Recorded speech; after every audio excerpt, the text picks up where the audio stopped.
Hello there. On this episode, we're talking about community libraries and their impact.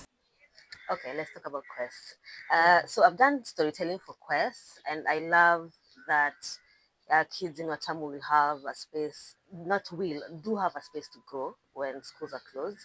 So tell me about the program, more about the program and all the branches that are around, because the only one that I knew was here at KWS, and then they moved because of the warden, but now they're back. Yeah, they obviously bring in books that are donated from the UK and fundraise for that, and then have the library that's now relocated to KWS, and also have set up school libraries in 14 different primary schools around Watamu. And what they do in Watamu is that they do reading and literacy activities on Saturday mornings and public holidays in the KWS space again now. And then during the week, they go and do sessions with agreed times with the schools in the 14 different schools. So it's really all about, because in Kenya, all the exams are in English, and a lot of the children have got a lot of need for additional work for learning English and being able to read and understand what they're actually reading, and then doing all the grammar on top of that. And then in February, Connie, the coordinator here in Watamu, approached me. Actually, she approached me just before the end of the year because they had extra books. And we do a lot of work in the communities in Jacaranda. And she said, would you be able to make use of these extra books that we have? So I said, absolutely. So we had a meeting with the stakeholders in February with the local chief, Jacaranda Resort, who supports, and actually they built Jacaranda Primary School and a few other schools that we work with anyway with our plastic recycling initiative. Whenever we do community cleanup, beach cleanup events, the schools 2 weeks prior, they do activities with the kids and they prepare a poem or a dance or a song all about the importance of the environment, keeping our beaches clean, reduce, reuse, recycle messaging. So we already had a relationship with 3 or 4 of the schools up there. And so we approached them. They were all extremely keen. All of them had setting up a library as one of their objectives, but don't have resources to purchase books. So what KWEST is able to do is provide books and training at no cost. So we've set up a community, the Jacaranda Community Library, and also distributed books to 7 primary schools in the area. And now we've got a waiting list of additional schools who also want books. So KWEST is in the process of sending another container of books now in August. And once they've sorted through them and sorted out all the Watamu schools, we'll then see what is left that we can distribute in Jacaranda. And we just finished now the holiday club. So we were open every day during the holiday times, the same as KWEST is here. And there was average about 30, sometimes 37 children that come from the age of 3 or 4 up to 15, 16. And yesterday we just had our little ceremony because we awarded the children who came the most and also those who were most disciplined and kind of best performing. So we gave them a little school pack to go back to school.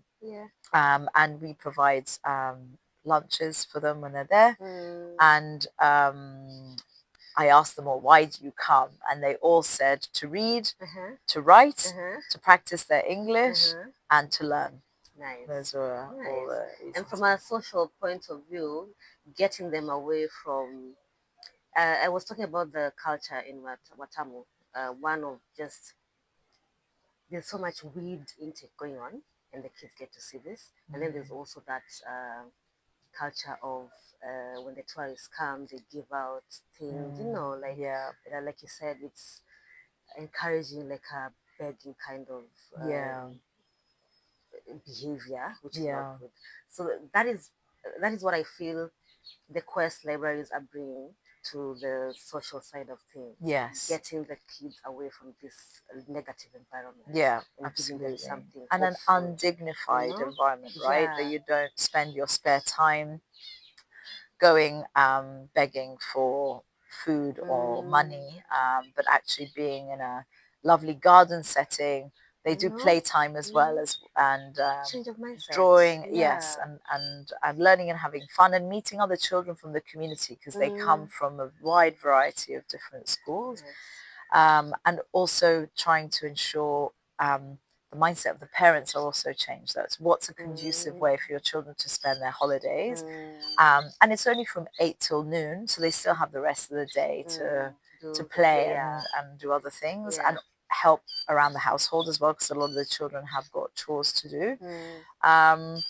But at least they get, you know, half their day with other children to learn, to play, to have fun, do some drawing, and thinking outside the box, thinking creatively, interpreting stories, talking about them, doing a little drama skit around them, and bringing out their creative juices. Yeah, exactly. I mean, when they first started coming, you know, they were not used to being given a piece of paper to draw on. And now, you know, you see their beautiful drawings and colors that they come up with and everything, you know, and just play. Play is so important also to bring out that creative element in young minds. And now what we need to tackle next is, or what we want to tackle next is a lot of their parents are illiterate. So they're also not in a position to improve their own livelihoods and help their children with their homework. That's true. So, and also unless the parents believe in the importance of education, they're not going to be disciplined about their children, you know, going to school, the importance of them advancing themselves in education. So we are fundraising to set up an adult literacy centre and also teach also some language skills so that the parents also have better prospects of employment or you know, earning better livelihoods, basically. Yeah. And then I'm passionate about conversations because you never know what sparks something. And I've not, we are speaking now and I'm realizing even kids have conversations. So you never know what a kid will tell another kid, you know, that inspires them to do more. Absolutely. So it's a nice space for networking for children also. Yes, exactly, yes. And it's been lovely to, you know, we played a naming game, like to learn each other's names and stuff, and they all now know each other. No, they were even correcting each other about how old they were, you know, and stuff. So, yeah, absolutely. Yeah, and it brings the community together. Yeah. I love that. All right. Thank you. Thank you very much. Yes, anyone who is interested to volunteering, you know, an hour of their time, whether you know how to do artwork or storytelling, which is what you specialize in, or making a sculpture or anything that you'd like to come and do an hour activity with the kids. We're inviting members of the community any Saturday that you'd like, or the next school holidays or public holiday that you'd like to come and do an activity with the kids in Jacaranda. So it's going to start in November. But the moment the school closes, the program starts. Yes. But it's actually ongoing. But then every Saturday ongoing. Yeah, so now ongoing. The schools have gone back to school. They start again either tomorrow or Tuesday. So every Saturday morning, the community library is open. Yeah. All right. Yeah. Okay. I've told a few stories with the Quest. It's nice. Meet the kids, come tell them stories, come teach them something new. Yeah, and let's have fun. Let's bring something new to this community, right? Absolutely. Thank you so much for listening. Please like, share, and leave a comment.